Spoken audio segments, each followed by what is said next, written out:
Hello, my name is Stuart Lance, and I'm going to talk to you today about the romantic partnership versus the complementary partnership. When I was in second grade, the boys did not talk to the girls, and this was an accomplishment because there were only 8 of us in a class of 20 students. The boys often played on their own, and while it's a little politically incorrect, when they got bored playing on their own, one of the things they often did, and I hope you can forgive us for this, we were 8 years old, is they would pick one of the girls and they would chase that girl. Now, I didn't do so much of this because I was a shy child, but I did see it and I did understand it, and it happens because we are attracted to what we're not. We're attracted to what we don't understand. We're attracted to the exact opposite of ourselves. And that can work for us and it can work against us in relationships. So I want to talk to you today about 3 things. I think it's 3 things. I want to talk about temperament, which is a portion of personality and the only part you really need to pay attention to for our purposes here. Part number 2 is I want to talk about values. Values are very important. And I want to talk about the different kinds of relationships you can have based on the different temperament and value combinations you can end up with. So, I've had all of these relationships, and trust me, I have my favorites for what I think actually works, and you may have had one or another of these relationships and be perfectly happy with what you've got. Or you may have tried one or another of them and not know why things aren't working out for you. And on the one hand, I have to tell you that relationships are hard work. There's no easy out, but they're worth it. They're worth it. And what I'm about to tell you can help you understand how you can experience wholeness in yourself, wholeness through your relationships, and really why it's advantageous to be in a good relationship. So, first, let's talk about the temperaments. Now, there are 4, can you see that? 4 basic types of temperaments. And when I say 4 basic, I mean there are 4. It's not like there are more complicated ones. There are doers, there are thinkers, there are feelers, and there are organizers. And I'm going to go through this again more slowly, so don't get too worried that you didn't catch that. Now, first, the doers. The doers like to control the environment. They like to do stuff. They like to put this here, and they like to put that over there, and they're always moving stuff around. And so their favorite vehicle is the bulldozer. They're so busy doing what they're doing, they're not noticing who they're doing it to. And the thing that they want most is to be appreciated for what they do. They can actually sometimes, those of us who have doers close to us know that doers can sometimes be a little bit obnoxious about wanting to be appreciated for what they do. They'll bring it up all the time. And the last thing you want to do is appreciate them for what they do. But that's the thing that matters most to them. So do consider, if you're in a relationship with a doer, that if you want them to feel loved and appreciated and seen, that's a really easy way to do it. Just acknowledge the things that they do. That is temperament number 1, the doers. Temperament number 2 are the thinkers. Now, often these are very fun people. They have ideas really easily. They like to share. They like to connect things. Sometimes they're known to be people who wear lots of loud patterns. Their favorite vehicle would be the jet plane because they're going here and going there, going all over the place. Thinkers come up with ideas really, really easily. That's something that's very natural to them. And what they really like, what they really want, is, well, first of all, they're really fun people, but what they really want is to be seen, to be noticed, to get attention, because they have all these ideas coming. They just want to express them and have that recognized. Again, if you are, close to someone who is strong in the ways of the thinker, you may not want to. The line, "don't encourage them," is fairly common. But again, this is how a thinker, someone who expresses the thinking strongly, feels acknowledged and loved and appreciated. So do consider that if you are wanting to have that effect on them. That's temperament number 2, the thinker. Temperament number 3 is the feeler. Now, feelers, they absolutely hate emotional waves. What they really want is for everyone to get along and for everything to be peaceful. Their idea of efficiency is laying in a hammock and mowing the lawn at the same time. That's not lazy to them. They're pretty relaxed people. And like I said, what they want most is for everybody to get along, and what they really want is for you to for people to respect who they are. And I know that is not a very satisfying answer, but that really is the core of it. Well, to be clear, everyone expresses all of these temperaments, and the goal, we'll talk about this later, the goal is to learn to express all of them, because when we do, we can be creative. If you aren't able to express all the temperaments, you can't be creative.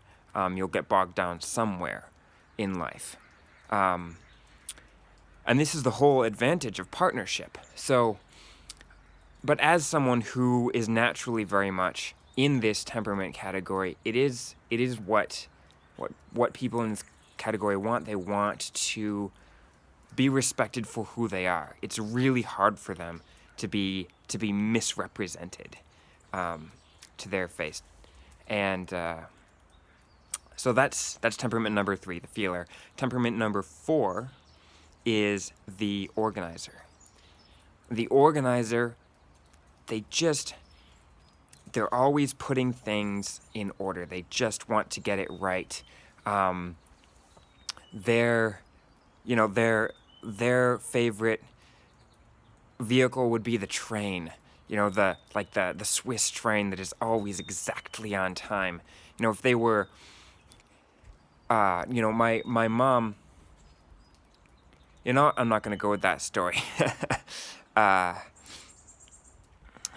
If they were, if the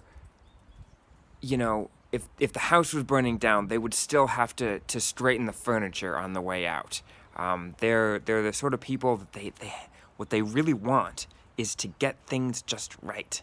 And it's not that it's the right way, it's that they want to get it right. And so, if you are in close relationship with one of these people who is strong in the ways of the organizer, it may feel like you're getting criticized all the time. And what they're really trying to do is, show you they love you. So these are the four temperaments, and you need all 4 of these temperaments, all 4 of these tools, essentially, to be creative in life.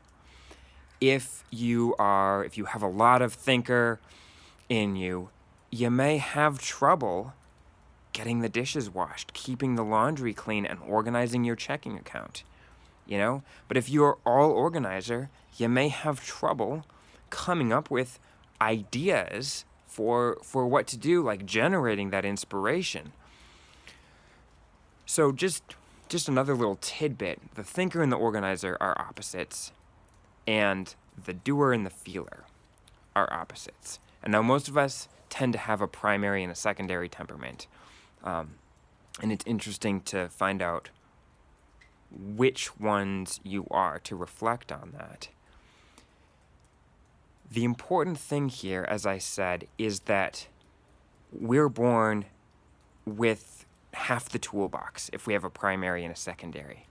And we often go into partnership so that we can learn from the other person how to express the other temperaments. We essentially put our toolbox together with theirs, and then we can have a complete toolbox. We can be creative in life. Now, that's the 4 temperaments: the doer, the thinker, the feeler, and the organizer. Now, I want to talk about values, and I'm also going to talk a little bit about the romantic partnership versus the complementary partnership. Okay, so values first. Now, no, actually, types of partnership first. So we are attracted to people that that we don't understand, that are opposite us. What this means is that, and temperament is just a very small part of that. So what this means is sometimes, we're attracted to someone who is opposite us in that they are opposite the gender that we experience, or opposite, whatever it is that we find, they are whatever it is that we find attractive, but they might have a very similar temperament to us. And in this case, we may find that we have a romantic relationship because the opposites create the feeling that drive a romantic partnership. But if they don't have the temperament, we won't experience wholeness. We won't experience the balance in the relationship as a result. So it can be very emotional and very satisfying in that way, but not actually functional for a long-term life. And there is one last piece that makes this actually work, and that is the values, as I said. If you don't have similar values, you are not going to be able to be friends, and so even though you have a great romance, you're going to have a lot of conflict. So what I'm doing is introducing here the idea of the romantic partnership versus the complementary partnership. In the romantic partnership, you have the attraction, but you have a ton of conflict because you haven't lined up your values, and you don't necessarily have wholeness because you don't necessarily have the temperaments opposite each other. So, let's go to values here. In values, there are 3 things that couples fight about most, right? How we spend our time, how we spend our money, and sex, right? Now, most people, myself included, tend to think that there's an easy way and a hard way to do relationships, and they think, I'll pick the hard way because that sounds more fun. And the hard way, they think, is changing the other person, and the easy way would be, to not change the other person. But the honest truth is, there's no easy way and hard way. There's an impossible way, and there's a hard way. The impossible way is changing the other person. You simply cannot change other people. That is an improper use of the will, and maybe we'll do a video on the proper use of the will at some point. You cannot change other people. And chances are, you don't want to change yourself for somebody else either because they're trying to change you. So, find someone who has already got similar values to you in those 3 areas. Find someone who wants to spend their money the way you want to spend your money. Do you want to save your money? Do you want to invest your money? Do you want to go spend your whole paycheck every Friday night? Find someone who wants to do the same thing. And then you won't have to change them because they're already getting along with you. It's like the Serenity Prayer. And I'm not a very religious person, but I think there's great wisdom in this prayer. And I believe it goes, God, grant me the serenity to accept the things I cannot change, the courage to change the things I can, and the wisdom to know the difference. Well, here's a little nugget of wisdom for you. As I said, you can't change people. And you may be surprised, I've been surprised in my life how many times I've caught myself trying to change somebody else. The only things the will ought to be used for is to change our own attitudes and our own actions. Those are the only things the will can actually apply to. Anyway, so values. If you want to be friends with someone, you need to want to spend time in similar ways, want to spend money in similar ways, and if you're going to have a romantic partnership with them, want to be romantic in similar ways at similar frequencies. And that is the key to the complementary relationship. So let's talk about the complementary relationship for a second. The complementary relationship is a relationship where you are opposite your partner in temperament, but you have harmonious values. You have similar values. You can have the romantic relationship where you are opposite in other ways and you haven't even thought about values. You can have a pretty, you can have a functional relationship where you have similar values, but you won't experience wholeness if the other person is temperamentally similar to you. If you're both fun people, like I said, if you're both thinkers, you're going to have trouble getting organized. If you're both doers, you're going to have trouble being aware of each other's feelings. If you're both feelers, chances are you're going to sit on the couch and enjoy feeling good and nothing's ever going to get done. Which is what leads me to my love of the complementary relationship. When you have a partner who has an opposite temperament from you, you can learn. And chances are, because they love you, they will help you to do the thing that they're really good at, whether that's doing, thinking, feeling, or organizing. And since you have your values lined up, you can be friends for a good long time. And this is a really good way to have a really functional relationship that is quite romantic with a really good friend of yours for a really long time. I don't know about you, but that sounds pretty darn good to me. Now the disclaimer is, again, this is not a quick fix. Relationships are hard work, and we grow through them. But chances are, if you've found a complement to yourself, that is the person you are going to want to grow through your relationship with. So my name is Stuart Lance.